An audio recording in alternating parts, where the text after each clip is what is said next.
오늘 처음 월삭 수요예배라 여러 가지 좀 변화도 주고 했습니다. 여러분들 또 좋은 의견이나 건의사항에서 좀 알려주시고, 우리가 정말 하나님 앞에 말씀 보고 찬양하고 기도하는 일에 우리가 마음을 모아야 됩니다.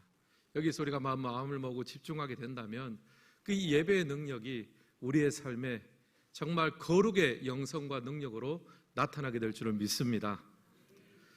오늘은 더 콜링, 부르심의 시작이라는 제목으로 말씀 전하겠습니다. 언제나 그대 앞에 길이 나타나길, 바람은 언제나 그대 등 뒤에서 불어오기를, 햇빛이 그대 얼굴에 늘 따뜻하게 비치고 그대 밭에 부드러운 비가 내리기를, 우리 다시 만날 때까지 하나님께서 당신 손바닥 안에 그대를 꼭 붙들어 주시기를. 아일랜드의 축복 기도문 중에 있습니다. 제가 이 기도문을 보면서 우리 성도님들에게, 특별히 이 월삭 수요예배 나오시는 성도님들에게 이 축복 기도문을 들려주면 좋겠다는 생각을 했습니다. 새해는 여러분의 삶 가운데 항상 길이 보여지기를 원합니다. 바람은 언제나 여러분의 등 뒤에서 불어오기를 소원합니다. 햇빛이 여러분의 얼굴에 가득 비춰지기를 원합니다. 여러분의 밭과 사업장과 가정에는 부드러운 하나님의 은혜의 비가 내리기를 소망합니다. 그리고 하나님의 손으로 우리의 인생을 꼭 붙들어주기를 간절히 소원합니다. 이 축복의 기도문대로 이루어지시기를 주님의 이름으로 축복합니다. 이렇게 하나님의 부르심과 은혜에는 놀라운 인도하심과 축복이 있습니다. 오늘 그 말씀 가운데 보면 하나님께서 사무엘을 부르시는 장면이 나옵니다. 이스라엘의 새로운 제사장으로 하나님께서 사무엘을 부르시는 장면이죠. 그 당시에 원래 제사장은 엘리 제사장이었습니다. 그런데 하나님께서는 엘리 제사장 대신에 사무엘을 제사장으로 다시 임명하고자 하십니다. 소위 말해 촛대를 옮기시는 장면입니다. 새로운 인물, 새로운 시대를 열어가려고 하십니다.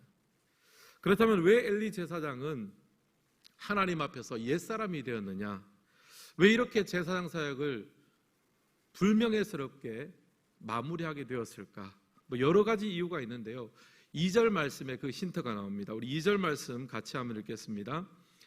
엘리의 눈이 점점 어두워가서 잘 보지 못하는 그때에 그가 자기 처소에 누웠고. 아멘. 여기 보면 엘리의 눈이 점점 어두워졌다라고 합니다. 그래서 자기 처소에 누웠더라고 합니다. 여러분, 엘리는 제사장입니다. 제사장은요, 그 누구보다도 하나님하고 가까이 지내는 사람입니다. 그 누구보다도 하나님과 가장 친밀한 사람들입니다. 물론 눈이 어두워지는 것은 나이가 들면 자연스러운 현상이죠. 하지만 사무엘상에서 엘리 제사장은 어떻게 묘사가 되었냐면 자기 처소에 누워있는 사람으로 등장합니다. 반대로 3절을 보면요, 사무엘은요, 여호와의 전 안에 누운 사람. 여러분, 두 사람의 대조가 분명히 느껴지죠. 엘리 제사장은 하나님하고 가장 친밀하고 가까워야 되는 사람에도 불구하고 자기 처소에 누운 사람. 사무엘은 여호와의 전 안에 누운 사람이었습니다. 여러분, 왜 엘리의 시대가 머물렀습니까? 그런 제사장으로서 하나님하고 가장 친밀해야 되는 사람인데 그러질 못했습니다.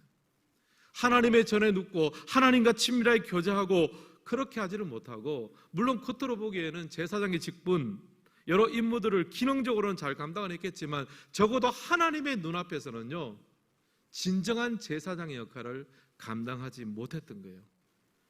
그래서 하나님은 사무엘을 부르셨습니다. 신학적으로 보나 경력으로 보나 엘리만 정말 못하죠. 하지만 하나님께서는 당신과 정말 친밀한 사람, 여호와의 전을 자기 처소로 삼은 사람 사무엘을 자기의 새로운 제사장으로 불러주셨습니다. 사랑하는 성도 여러분, 오늘은 새 첫 수요 예배로 드리는 날입니다. 월삭 수요 예배로 이름을 붙였어요. 한 해의 시작이며 한 달의 시작입니다. 여러분, 우리의 한 해를, 우리의 한 달을 하나님 앞에 맡겨들기를 소망합니다. 우리의 옛사람은 뒤로 하고 새 사람을 잊기를 원합니다. 여러분, 이 시간 우리 가운데 엘리와 같은 옛사람의 모습이 있다면 다 벗어버리고 하나님과 가장 친밀함에 사무엘의 모습을 힘입기를 주님의 이름으로 축복합니다. 그래서 하나님 앞에 친밀한 예배자로, 하나님 앞에 친밀한 믿음의 백성으로 이 시간 새롭게 거듭나시기를 주님의 이름으로 축복합니다. 저는 이런 관점에서 오늘 말씀을 보면서 사무엘 3장에 나오는 하나님의 부르심의 특징을 세 가지로 한번 정리를 해보았습니다. 첫 번째, 하나님의 부르심의 특징은요, 직접적인 부르심으로 사무엘을 불렀다는 사실입니다. 우리 4절 말씀 같이 한번 읽겠습니다. 여호와께서 사무엘을 부르시는지라 그가 대답하되 내가 여기 있나이다 하고. 여기 보면 하나님께서 직접 사무엘을 부르고 계세요. 그래서 사무엘이 내가 여기 있나이다 하고 달려갔는데, 사무엘이 처음에는 누구에게 달려갔습니까? 엘리에게 달려갔어요. 왜냐하면 그동안 사무엘은 늘 엘리의 그늘에서 엘리를 도와주는, 엘리 앞에서 하나님을 섬겼지 직접 하나님을 섬긴 적이 없습니다. 엘리에게 달려가서 저를 부르셨습니까? 그러니까 엘리가 부른 적이 없거든요. 아, 내가 잘못 들었나 보다. 다시 네 자리에 들어가 누우라 그랬습니다. 두 번째 또 사무엘이 부르는 소리를 들었습니다. 그래서 이번에도 또 엘리한테 갔습니다. 저를 부르셨습니까? 아니다. 네가 잘못 들었나 보다. 다시 자리에 누우라. 근데 세 번째까지 들린 거예요. 그때 엘리가 뭔가 느낀 점이 있죠. 또 사무엘도 가만히 생각해 보면 사무엘도 항상 엘리를 통해서 하나님을 섬겼지 직접 하나님의 말씀을 듣고 뭔가를 해본 적은 없거든요. 처음인 거예요. 늘 엘리의 수종자로 있었습니다. 1절을 보니까 이렇게 나오는데요, 1절 말씀 우리 같이 한번 읽겠습니다. 아이 사무엘이 엘리 앞에서 여호와를 섬길 때에는 여호와의 말씀이 희귀하여 이상이 흔히 보이지 않았더라. 아멘. 여기 보면 사무엘이 아직 어렸기 때문에 엘리 앞에서 하나님을 섬겼다라고 합니다. 직접 섬긴 게 아니라 엘리를 통해서 하나님을 섬겼죠. 간접적이고 수동적인 입장에서 하나님을 만나고 컨택을 했습니다. 근데 이제 하나님께서 사무엘을 사용하시려고 하시니까 간접적이 아니라 뭐가 돼요? 직접적이어야 되는 거예요. 직접적인 컨택이 필요할 시기가 되었습니다. 여러분, 또 우리 중에는 많은 분들이 이제 모태신앙을 가지신 분들이 있을 텐데요. 여러분, 원래 모태신앙의 뜻은 굉장히 좋은 뜻이 아닙니까? 어머니의 모태에서부터 신앙을 물려받았다라는 굉장히 좋은 뜻입니다. 근데 또 한편으로는 이 모태신앙이라는 것이 또 우스갯소리처럼 아무것도 못한다고 모태신앙 그러지 않습니까? 기도도 못하고 봉사도 못하고 뭐 내가 할 수 있는 것이 아무것도 없습니다. 그냥 그래서 모태신앙이다 그런 말이 있습니다. 여러분, 모태신앙의 약점이 뭐냐면 다 간접적이라는 거예요. 하나님을 나의 하나님으로 믿는 것이 아니라 따지고 보면 내 아버지 하나님이고 내 어머니 하나님이지, 엄밀하게 말하면 그들의 하나님이지 나의 하나님은 아니라는 말이에요. 나의 하나님으로 직접적인 신앙 고백을 하지 못하면 여러분, 신앙생활을 힘있게 하기가 어렵습니다. 언젠가 신앙의 홀로서기가 필요합니다. 지금 사무엘이 어렸을 때는 엘리에게 많이 배우고 도전도 많이 받았을 거예요. 하지만 이제는 홀로서기를 해야 될 타이밍이 되었습니다. 엘리 앞에서 엘리를 통해서 그동안은 하나님을 섬겼지만 이제는 하나님 앞에서 섬길 때가 된 것이죠. 저는 소망합니다. 여러분, 오늘 이 월삭 수요 예배가 여러분 사람에게 우리가 은혜를 받고 사람을 통해서 이 자리에 나왔다고 손 치더라도 바로 이 자리에서 하나님을 만나고 하나님 앞에서 신앙생활하는 직접적인 신앙생활의 문이 열려지기를 주님의 이름으로 축복합니다. 여러분, 이렇게 안 하면요, 우리가 사람 앞에서 신앙생활하고 사람 의식하면서 신앙생활하면요, 그 사람 때문에 실족하게 돼요. 그렇지 않습니까? 저 사람을 통해서 내가 하나님을 경험하고 내가 이 신앙생활을 배운다면 그 사람이 만약에 뭔가 좀 잘못하면, 실수하면, 나에게 상처 주면 내 신앙의 문이 닫혀버리는 거잖아요. 우리 초신자분들 교회에 또 인도하고 정착해서 잘 신앙생활 하시다가 가끔 교회를 안 나오는 경우가 있습니다. 이제 그렇게 되면 알아보면은 교회에서 누구한테 뭔가 실망했다, 혹은 나를 인도해 주신 분의 어떤 상황 속에서 내가 뭔가 조금 상처를 입었다. 이 사람을 통해서 아직 하나님을 바라보기 전에, 뭔가 믿음이 굳건히 서기 전에 그런 실족하는 경우가 왕왕 있습니다. 여러분, 사람을 의지하고 사람 앞에서 하는 신앙, 사람 의식하는 신앙을 가지면요, 성장이 쉽게 멈추고 어려워집니다. 한국교회 목회 대가이신 정필도 목사님이 하신 말씀이 있습니다. 무슨 말씀이냐면, 교회는 목사만큼 행복하다. 목사가 행복한 만큼 교회가 행복하다는 말입니다. 결국 그러니까 교회의 수준은 목회자의 수준과 일치한다라는 뜻이에요. 제가 이 말에 굉장히 공감도 하지만 한편으로는 이 말을 들으면 굉장히 두렵기도 합니다. 왜냐하면 내가 행복하지 못하고 내가 영적으로 성장하지 못한다면 제가 섬기는 교회 우리 성도님들도 그만큼 행복하고 영적인 성장을 내가 촉진시키는 것이 아니라 막는 방해물이 될 수도 있기 때문이에요. 그래서 제가 이 말씀을 묵상하면서 제가 다짐을 해보았습니다. 하나님, 저는 우리 청복교회 엘리가 되지 않게 해주십시오. 저의 행복과 성장을 위해서도 마찬가지지만 여러분도 저를 위해서 그렇게 기도해 주세요. 하나님, 우리 목사님이 직접적으로 늘 하나님과 대면하게 하시고 하나님 앞에 성장하며 성령으로 충만케 해주십시오. 여러분, 저를 위해서도 기도를 부탁드리겠습니다. 여러분도 마찬가지죠. 하나님께서 여러분에게 사명지로 여러분의 가정을 주셨고 직장을 주셨고 교회에서 나름대로 하나님께 세우신 자리가 있습니다. 여러분, 그 자리에서 엘리가 되지 마세요.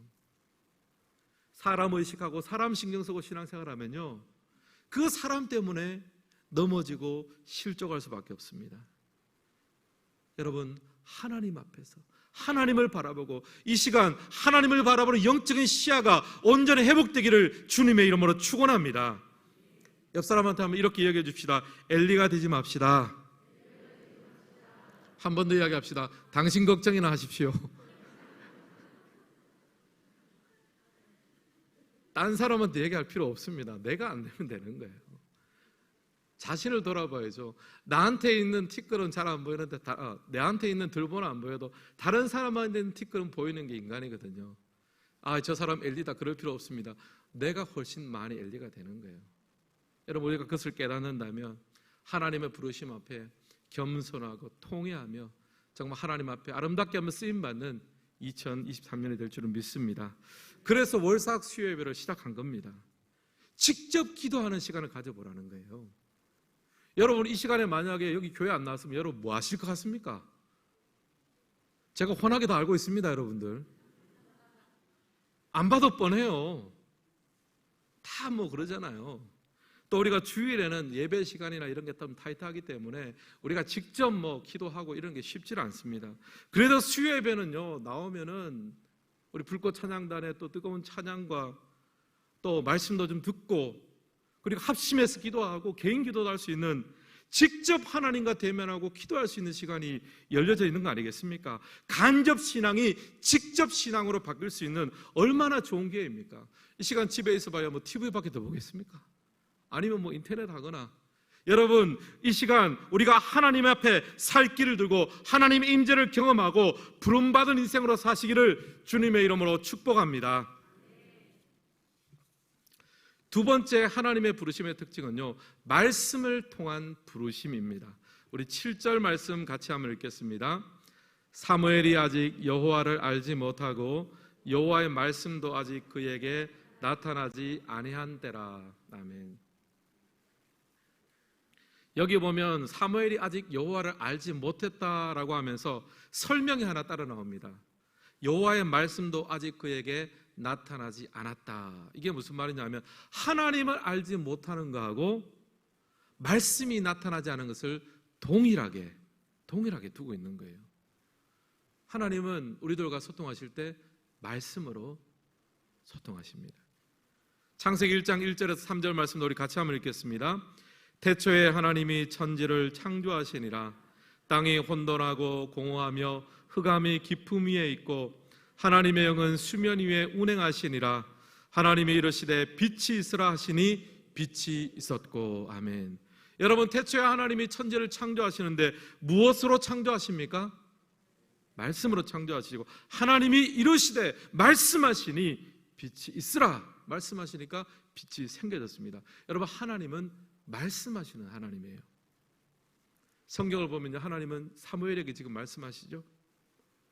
아브라함에게도 말씀하셨죠. 모세에게도 말씀하셨습니다. 여러분, 하나님은 우리에게도 말씀하시는 분이세요. 성경이라는 책을 우리에게 주셨고 그 성경을 또 여러 사람들 속에서 해석하고 우리의 삶에 풀어주는 설교를 통해서도 말씀하시고 또 때로는 어떤 사람의 권면과 조언을 통해서도 말씀하십니다. 여러분, 우리 가운데 말씀하신다는 말은요, 우리와 인격적인 소통과 대화를 하시겠다는 말씀이에요. 20세기의 위대한 기독교 변증론자인 프란시스 셰퍼가 이런 말을 했습니다. 무한하시고 인격적인 하나님은 존재하실 뿐 아니라 침묵하지 않으신다. 책 제목이 이렇습니다. 존재하시며 말씀하시는 하나님. 제가 청년 시절 때 이 책을 읽었는데 예전 버전의 책 제목은 좀 달라요. 이렇게 됐습니다. 그곳에 계시며 말씀하시는 하나님. 저는 청년 시절에 이 책을 읽고 굉장히 가슴이 뛰었어요. 책 제목만 봐도 가슴이 뛰는 거예요. 그곳에 계시며 There is God. 그리고 말씀하신다는 거예요. 왜냐하면은 청년 시절에 그렇지 않습니까? 굉장히 깝깝하고 앞으로 미래도 걱정이 되고 어떻게 해야 될까 고민되는데 하나님이 그곳에 계신대요. 그리고 그분이 뭐 하신다고요? 말씀하신다는 거예요. 내 인생 가운데 하나님이 찾아오시고 너를 붙들어 주시겠다고, 너와 함께 했다고 약속하시고 말씀하시는 그 하나님, 이 책점을 보니까 얼마나 마음에 뛰었는지 모릅니다. 그 내용들을 보면요, 그 당시에 미국 젊은이들이 히피 문화에 빠지고 인생의 공허함 가운데 빠졌습니다. 도대체 이 현대 문명 속에서 하나님은 어디 계신가? 위대한 사상가들의 철학 속에 있는가? 아니면 저 물질 문명 가운데 있는가? 도대체 하나님은 어디 계시는가? 라고 외칠 때 셰프가 이렇게 대답했습니다. 하나님은 바로 여러분들 가운데 계시며 여러분의 인생 가운데 말씀하고 계십니다. 사랑하는 성도 여러분, 우리가 하나님 앞에 신앙생활하며 하나님의 말씀에 귀를 기울이시기를 주님의 이름으로 축복합니다. 여러분, 하나님의 말씀이 없는 신앙생활이 얼마나 무미건조합니까? 하나님의 말씀의 빛을 비추어 주셔야 우리가 살아날 수 있습니다. 설교를 통해서, 성경 읽기를 통해서, 다른 사람의 권면을 통해서 우리가 하나님의 말씀을 듣는데 이제 문제가 뭐냐 하면은 하나님이 많이 말씀하셔도 우리가 그 말씀을 잘 듣지 않는다는 것이 또 문제예요. 여러분, 오늘 엘리 제사장의 문제가 뭐였습니까?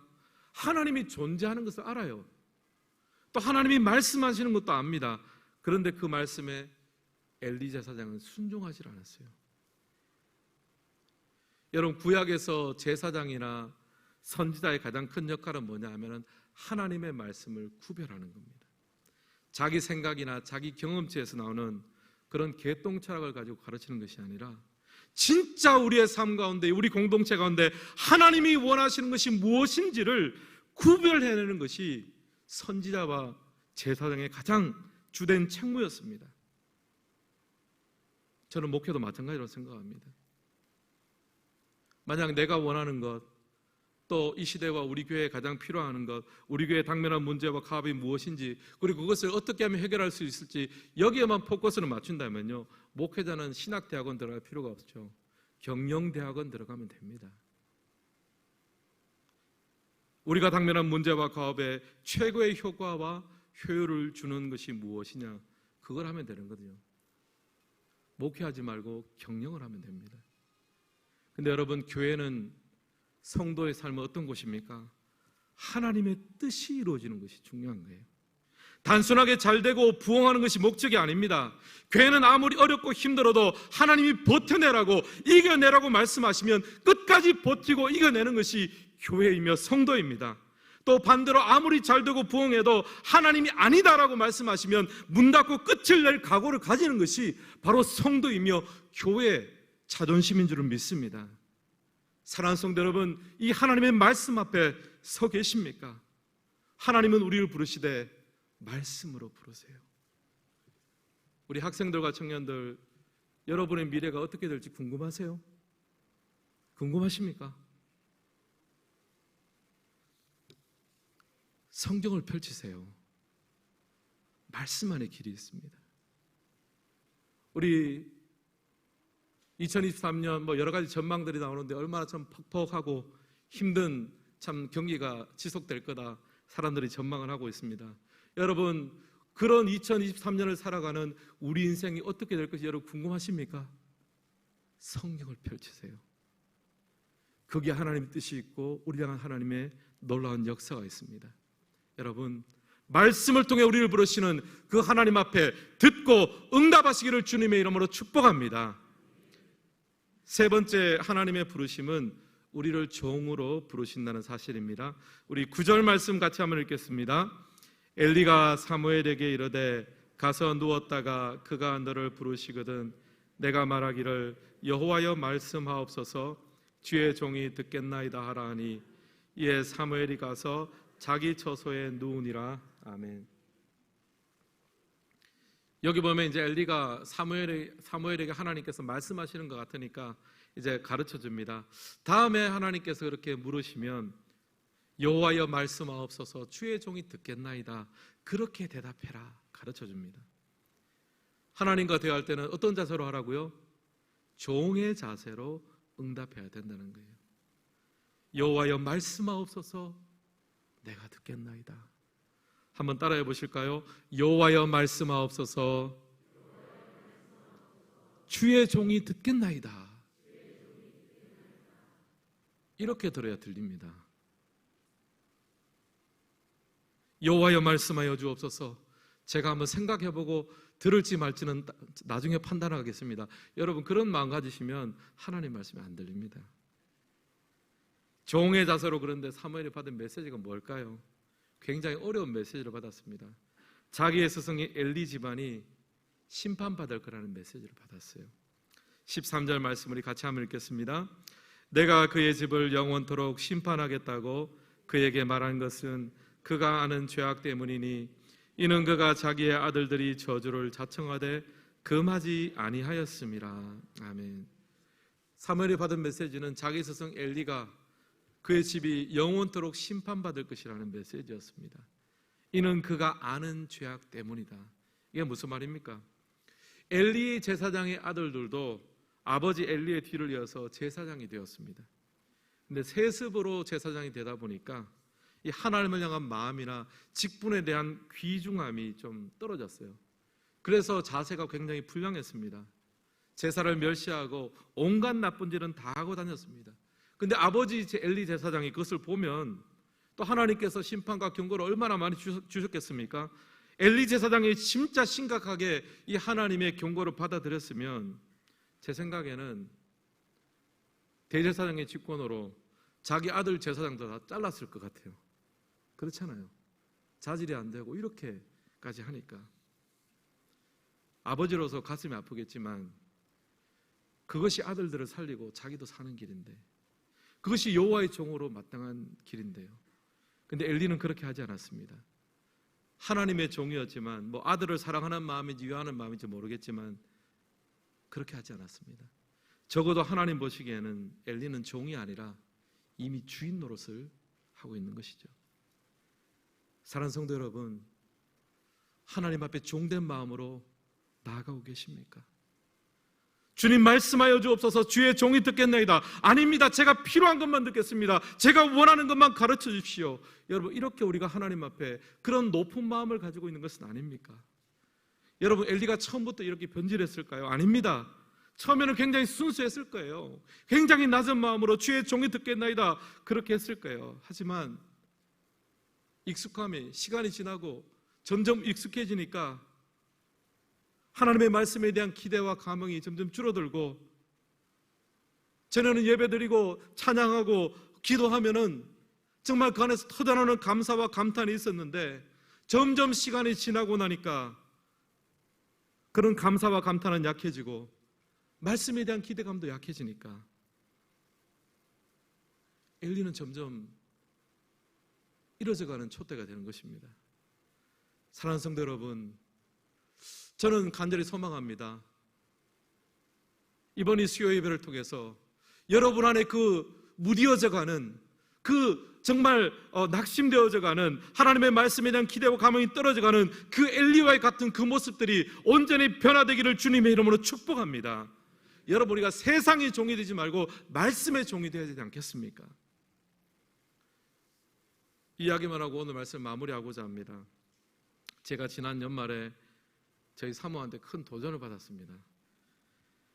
제가 우리 교회에 온 뒤에 사실은 여기저기서 뭐 헌신 예배나 뭐 설교라든지 집회로 인도해달라는 부탁이 종종 있었는데 사실은 거의 거절을 했습니다.